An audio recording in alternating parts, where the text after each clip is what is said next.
This is Algebra 2, Lesson 17. The first part of this lesson is on subscribed variables. What is a subscribed variable? It's a variable that has a subscript. Like 1 is a subscript. P is a subscript. You'll use subscripts in physics.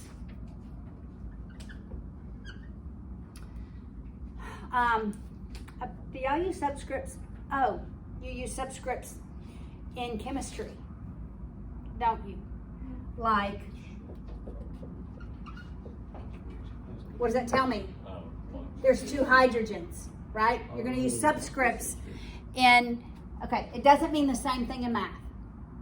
Doesn't mean there's X number of A's. That's not what it means. It just helps you to define the term. The subscript in math helps you to define the term. So look at 17.1. It has n sub n plus n sub d. Okay, I don't particularly care for subscripts. So I use the subscript as my variable. Sorry, what are we looking at? Page 86, 17.1. It has n sub n plus n sub d equals 40. I'm not going to use the subscripts because n sub n represents the number of nickels. N sub d represents the number of dimes. So I'm going to say the number of nickels plus the number of dimes is 40. The other way, I'm rewriting n sub something so many times. So now the equations are given. Guess what in a couple of lessons? They're going to be in word problems. Okay, so what does this tell me? The number of nickels plus the number of dimes is 40. That means if I put the nickels and dimes on a table, I add up how many coins I have 40 coins that are made up of nickels and dimes. Make sense? All right. This second part, 5, number of nickels, plus 10, number of dimes, is 250. How much is a nickel worth? 5 cents. How much is a dime worth?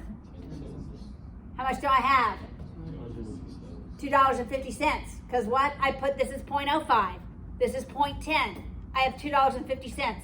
So if I count the value of those 40 coins, it's going to be $2.50. How did I get this? 0.05, number of nickels, plus 0.10, number of dimes. I wrote both of those as subscripts. Equals 250. And then I eliminated the decimals because I already taught you to eliminate the decimals, right? So you end up with 5n plus 10d equals 250. Now how do I solve for the number of nickels or dimes? Corey? Eliminate one. You can eliminate one. Is there another method, Addie? There is another method. Laura? Substitution. Substitution. So which one would you use, elimination or substitution? Laura? Elimination. You'd use elimination. All right, so Isabella, would you eliminate the N or the D?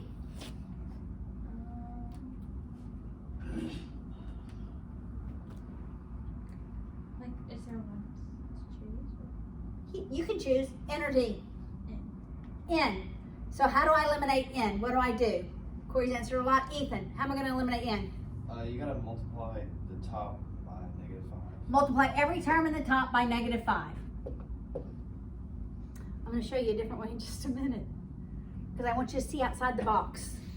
Okay, but we're going to do it this way. So it's -5n. I want us to go back and look at this formula, okay? Minus 5d equals -200. My n's eliminate. I have 5d equals 50. When I divide by 5, dimes, I have 10 dimes. If I have 10 dimes, how many nickels do I have? 30. 30. So my nickels is 30. How much is 10 dimes worth? How much? $1. $1. How much is 30? How many nickels in a dollar? 20. How much is 30 nickels? $1.50, right? $1.50. Do I have $2.50? Yeah. Okay, 100% of the time you should check these answers. All right, let's go back to this one. Just 1 second. Yes, what can we do? Could have divided that by 5. Every term is divisible by 5.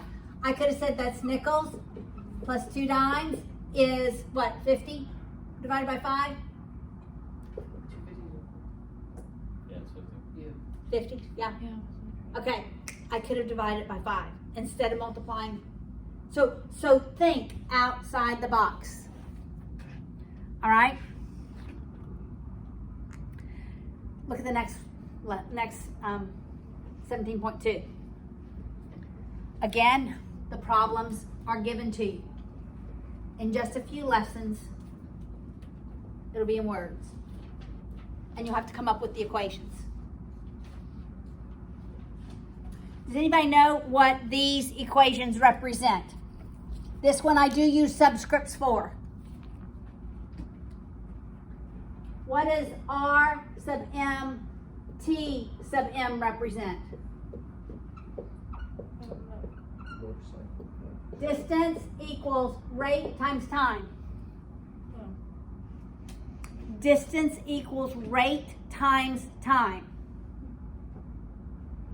All right, I'm going to tie this into physics for you. Actually, the chapter 3 in physics, the textbooks that's used at Sequitur, I will teach you all of it. If you don't make 100 on your chapter 3 test, then it's not because Ms. Paula didn't teach it to you. But this is an important physics concept. And calculus, actually. So what does rate equal?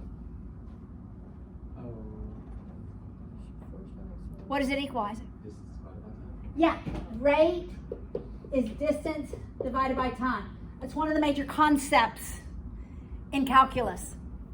Finding the change in the rate is the change in the distance over the change in the time.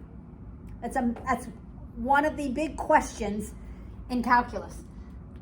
In physics and in calculus both, your rate, another word for it is velocity. So when you hear velocity, okay? All right. I like to tie this in so that when you get there, you're probably not going to remember this. However, maybe you'll say, oh, Miss Haley did say something like this, right? All right, equals 260. That's one equation. Second equation. Third equation. Fourth equation. I have 4 equations. I am always, at this point, I'm taking these 3 and I'm substituting in to the first one. Okay, so this guy's name begins with an M, probably. And this guy's name begins with a W, probably. Yeah? It means motorcycle and walk. Motorcycle and walking, that's right. Maybe one's riding a motorcycle and one's walking. Well, let's see. No, because the motorcycle's going at 40 miles per hour and he's walking at 60, maybe not. Right. What's his name? Flash. We'll call him Flash. All right, so I'm substituting. For the rate, I have 40. What can I substitute in for TM? 5 minus 5. Not TW minus 5. TM. If I solve for TM, what am I doing to TW? I am 5 minus subtracting it on both sides. So it's 5 minus TW. Okay, Owen, that is such a common mistake. Do the math over here, then substitute. For TM, I'm substituting in 5 minus TW. RW is 60. I'm going to leave TW the same because now I just have one variable in an equation and I can go back and solve for the other one, equals 260. Okay, so I want you to look at this. The distance of this person, or whatever, plus the distance of W, their total distance added together is 260. So M went some distance, right? And W went some distance. But when we added them together, it's 260. We're going to call it miles per hour. All right? Even though you use miles per hour in physics, but more so you use meters per second or feet per second. All right, so let's distribute the 40 to both of those terms. That's 200 minus 40 TW plus 60 TW equals 260. I'm going to subtract the 200 from both sides. Combine my like terms. I have 20. TW equals 60. So how long was TW going? 3 hours. How long was TM going? 2. TM was going 2. Let's think. How far did M go? 40. 40 times 80 miles. 2. So he went 80 miles. And the distance of this W guy was 180. Equal 260. You didn't have to solve for all that in the problem. I am tying this in to future, all right? Here is what you had to solve for, the two variables we did not know. The times of each. Yes, sir. What are the units for that? There are no units given.